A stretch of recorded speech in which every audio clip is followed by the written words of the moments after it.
Guys, do you feel like you don't have any passion in your life? There's not a fire in your belly, even though you really want it? Well, I've been there really, really deep without having any passion in my life. I've rediscovered my passion, nurtured it, and I'm a million times better than I was when I was 25. So I want to talk about my journey through a lack of passion to getting back my passion, how I did it, and in hopes of helping you.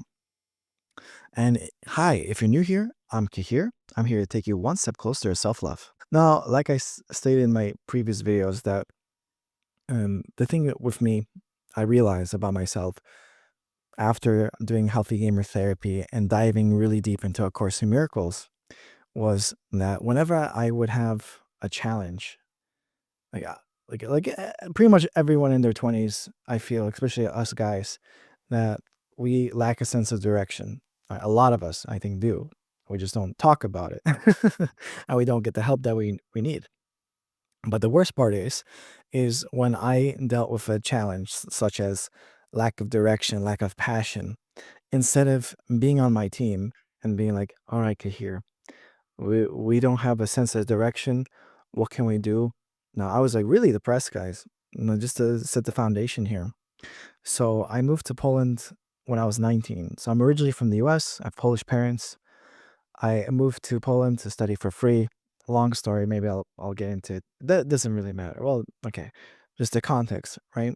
I lost all my friends, the world I knew. It was a big financial decision because like I didn't want to make a decision like take out student loans and then have to pay it for the rest of my life, and maybe what I study I wouldn't do. That story. But um I was dealing with really tough time, and even my own brother at the time wasn't supportive. My parents, oh, don't get me started, and they were just basically like, "Why don't you have it figured out already?" So, and I had that inner critic inside of me. It was really unforgiving language. I'm like, "Oh, you don't know where you're going, you fucking bastard." I'm like, it's crazy how I talk to myself, and if you're following this content, it probably resonate with you that you have something like that because in some way we feel like it gives something, right? But what helped me was discovering my passion. And it didn't come from this toxic script that we're handed that, oh, man up. You're weak. You're a little baby boy. You're a little bitch baby. It's like it was this toxic masculine culture that we have. That like this is what it takes to be successful, right? You have to berate yourself. You have to look at your faults and call yourself weak instead of being like, man, I need some help. Because I did that, guys. I followed what those masculine gurus talked about. I remember there was like a phase in my life that I went from, I guess, victimhood to like more self-help stuff. So it was still like a rank above, but it wasn't sustainable. So I was waking up like 4:30 in the morning, taking cold showers, reading, but I still lack this passion. 'Cause I was doing it because this is what the gurus talk about, but it wasn't going anywhere, right? I didn't have a passion like improv or that I have now or our YouTube channel. It was just, oh yeah, wake up, read a book, and then I get really tired in the afternoon because I wasn't nurturing myself. I had this polarity, this masculine polarity, and it was like just action, action, action, wake up, cold showers. But it wasn't sustainable because one, I didn't have like a huge why, but also it wasn't like motivating. I wasn't going to be like, yeah, here you got this. Waking up, you're making the most of it. It was like, come on, we got to do this. We gotta grind. Come on, bitch. And we remind you in every video, right? This self-attacking language must stop because it's impossible to build a life of passion if we're constantly attacking ourselves, making a worse enemy, abandoning yourself. You're creating separation. You want this thing, but we make this self-hatred version. Be like, oh yeah, I need this self-hatred version because if I don't have it, I'm going to be on the couch and I'm not going to achieve what I want to achieve. And this is all fear-based. And like I've said in my previous videos, shame is just short-term motivator, right? Maybe it can get you on your feet for like a few days, but then it's going to burn you out because you're not nurturing yourself. You're lacking that feminine side. right? You're not nurturing, you're not giving to yourself. So that's what happened to me. I burned out. I was doing the things, but I couldn't sustain it because I didn't have this self-love, this self-compassion I have now. And what I've realized on my healing journey is that we're all doing this to ourselves. But one of the last lessons of the course is I only crucify myself. Like I crucify myself. It's no one else. I'm not a victim of the world I see. I read from the course. The secret of salvation is but this, that you are doing this onto yourself. No matter what the form of the attack, this still is true. Whoever takes the part of the enemy and of attacker, still is this the truth. Whatever seems to be the cause of any pain and suffering you feel, this is still true. For you would not react to all the figures in the dream you knew that you were dreaming. And I know it's like, what? I'm doing this to myself? Why? Because, like I said, some deep reason you feel like it's good for you. And these videos are a reminder it's not good for you. I'm going to equate this to maybe some kind of like drug. All right. You feel, oh, yeah, the drug will make you feel good temporarily, but long term, it's going to destroy you. And for me, I still have those temptations to go lower, to attack myself, to berate myself. But now I have the awareness like, no, no, no, we don't do that. We don't do that. I know where this leads to. I know where this leads to. I'm not going to do that ever again. And having the grace and understanding, yeah, okay, I'm going to feel this. I might still have the feeling, but I'm going to choose to act again. I'm going to choose again. This is what the course teaches us, just about choosing again. And the thing I want to really come across in this video is that your passion, self-expression, is a need, not a want. I made a previous video about the human needs as outlined by Bashar. We need air, water, good food, sleep, shelter, all this stuff. But connection, either to other human beings, good connection, or connection to a higher power. And the last one is self-expression. Even though it's number 7, it's still listed as a need, not a want. Not like, oh, maybe, let's say it's like, oh, maybe I could go without food, or I could go without breathing. It's the same thing. Because guys, I really gotta reiterate how before I had passion, before I just really dive deep into improv, my my love, my passion, I was not in a good place. I was surviving. When I was like early 20s, mid 20s, like let's say 24, 25. I was going to university. I had a teaching job. I'd teach occasionally. And I was just going through the motions of life. And like I was never so down on myself that I wanted to harm myself or whatever, but I did have days where I woke up and like, is this fucking it? This is my life? What the fuck, bro? Like, what what's going on here? I don't like this. And then I would be self berating myself where I am is all it's all your fucking fault. I hate you for that. Why are you doing this, man? And obviously, with that kind of mentality, you're not going to change anything. But I kept it because it was familiar to me. I'll share you my story about with improv. I've already made like a few videos about it, but the thing is, I it took like the smallest willingness, the smallest action step, because I just saw a show. All right, there's one day I was so down on myself, guys, that I barely went out. I mean, I still don't go out like that much, but more like consciously, like with intention. But I was so down, I didn't want to even leave the house. And my brother's like, "Oh, there's this English improv group in Warsaw. We could like see the show." And I was like, "Oh, I don't know, maybe." And he kind of pushed me. It's uncomfortable, going somewhere new, new event, whatever. But I saw that, and what I saw on stage, I was like, I could do that. I could do that. And there's the whole story about how I started my own improv group. And one of the reasons why I'm making this video is because I'm celebrating 4 years of having my own improv group, Mixed Nuts, one of the few English-speaking improv groups in all of Warsaw, Poland. 4 years, guys. Like most improv groups, they last maybe a year or two. All right, so this is a huge milestone for us. In improv years, like 4 years, that's like 20. And 4 years is a long time. Of course, we have breaks. Right now, we're on the summer break, but I was consistent. I remember Xprov. That was like the first group. That I don't know if I should name it. I'll name it. Yeah, it was the first time in my 20s that I was like, I'm gonna be consistent at something. I know it sucks. I wish I knew that earlier, right? But I dabbled in things. I tried. Um, there's these expat meetings. It was called like Warsaw Social. I would go there sporadically, and I could see now one, it wasn't really my crowd because expats, they come and they go. I needed something more like long term sustainable for me. But also there was no passion. There was nothing behind it. It was like, oh, let's meet up and drink. Let's play origami, or sorry, make origami, or play volleyball.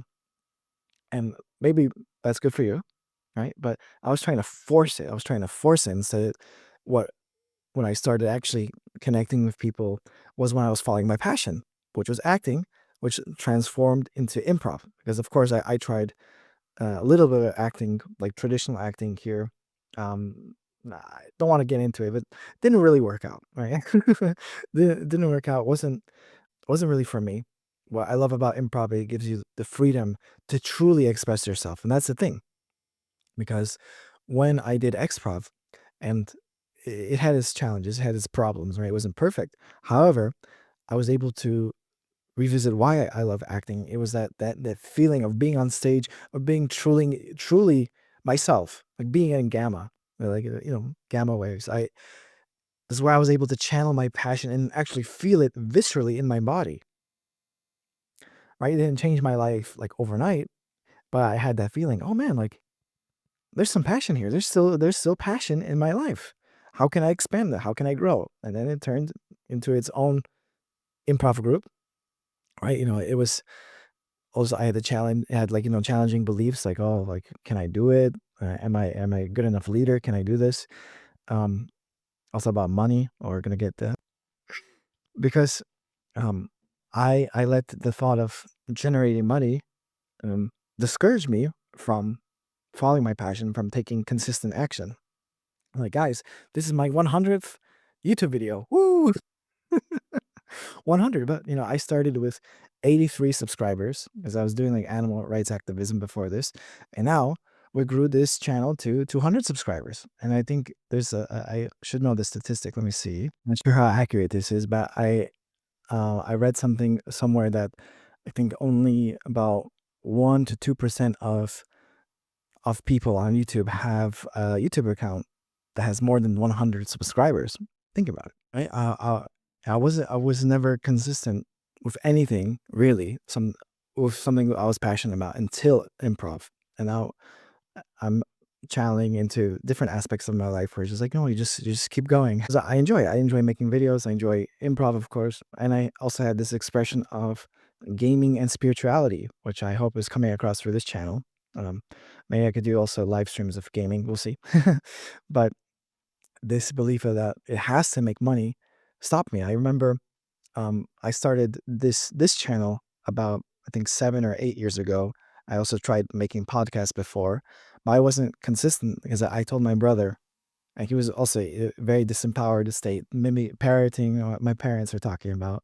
I remember I said something, hit like a milestone. Maybe I made like 20 podcasts, and I was like, I made 20 podcasts. And he's like, well, are you making money from it? Well, don't get me wrong. Like, of course, we live in a world where we need money to survive, to buy the things that we want to do, all this. Not knocking on it. However, if you remember, this is a need, not a want. If you just look at it, that this when I go pursue my passion, it's not that I'm trying to generate money or whatever. I'm doing this because this is a need. This is a fundamental need, self-expression. Because, like I said, when I didn't have it, there was no fire in my belly. I was just in survival mode. And I don't want that for you. I don't want that for anyone here on planet Earth, to just be in survival mode. I want people thriving. I want myself to thrive, and I want you guys to thrive. Right? And if I went, if I went back in time, I would just tell my past self, yeah, to pursue that passion, believe in yourself, stay consistent with it, no matter what it is, and don't judge the action step. Right? What Bashar talks about is you follow your passion with the most that you can at that moment. And for me, it was okay, I'll watch an improv show. I'll go to improv show. And look where it brought me. 4 years of having improv group. I didn't know at the time. It was just a small action step. I didn't even really participate. Right. I was just, but it was something. It was one step. And the thing is, we don't know where the passion will lead us. Like because of Mixed Nuts, I was like, we performed in Berlin. Our first like European debut, show outside of Poland. We went to Das Improv. We had this paid gig. We had a few paid gigs actually. We did for a bank. We also did for a nonprofit. Things that I wouldn't imagine were possible, guys. But it happened. It's like it really it happens. And the importance of passion, I gotta tell you, because one of our members of Mixed Nuts recently got married. And I asked her husband, how did they meet? Right. And he said, oh, because we're talking about passion as well. He's like, oh, um, it was we met at this Go camp, like that Japanese, I think Japanese board game Go. And he's like, oh, that used to be my passion. I stopped, but I'm like, oh, you should go back to it. Like, look, the butterfly effect. If he didn't follow his passion, like playing Go, and you know how he found out? He watched this movie. I think it was called Beautiful Mind or whatever. And there's a scene where they're playing Go, right? It was a small action step, right? And we don't know. We don't know where it leads to. But if we put this pressure, like, well, are you gonna make money from it? Well, then, that hinders us, right? And I just wish I would tell myself because I had some of the action. And it was good. I took action steps, but I didn't have that nurturing quality to myself that, hey, it's okay. Like, don't listen to your brother. Never listen to the naysayers. That's what Arnold Schwarzenegger says, right? Of course, be radically honest with yourself. Like, is this something I can continue? Can I do it sustainably? But remember, act what you can do. I'm not saying jump in, quit your job, whatever, but you can watch a YouTube video about your passion. You don't know where it leads. Because I truly believe improv healed my soul, guys. Before, I was very, very, very closed off. I didn't know at the time it was because of CPTSD, about emotional neglect, not being able to trust other human beings. Really sucks. It really sucks, And instead of looking for help, I was just beating on myself like, oh, you're flawed, you're broken. No one's gonna love you because you don't know how to open your heart to people. That's brutal stuff, guys. But it wasn't until I did Healthy Gamer. There's a link in the description. I'm not affiliated. Go join it. It's a great. I do group therapy. I did all the workbook lessons of Course in Miracles where I cleaned my mind. I was like, oh man, like I'm the one crucifying myself. I'm being my worst enemy to myself. Bro, I don't want that for you. I don't want that for me. And sure, like I'm making this video not as someone who's perfect, who's made it. Like, oh, and this is Dr. K made a video about this too. That we have this idea like, oh, there's this point in this, I'm going to make it, then I'm going to be happy, I'm going to rest, I'm going to relax. And that's a deadly trap, right? Because the ego is always gonna move the goalpost. It's like when I hit my weight loss goal when I was 76. Not there. I unintentionally bulked. Sorry, but back on the weight loss journey. It's okay. It's all right. But I did hit it. I did hit that goal. Um, and then it's like, oh, I'm 76 now. That's great. And I didn't feel like, oh yeah, I made it. Obviously, with weight, you have to maintain it and whatever. But the ego is always going to find a goalpost. Like, oh, that's great. You hit that. All right, next thing. So when are you going to when are you going to rest? When are you going to give yourself that appreciation? Like when? Now, like 5 years from now, 10 years? Or how about right now? How about this very moment? Accept yourself where you are and give yourself this grace and unconditional love that you deserve right now. Because the one who's berating yourself and the one is giving you love is the same person.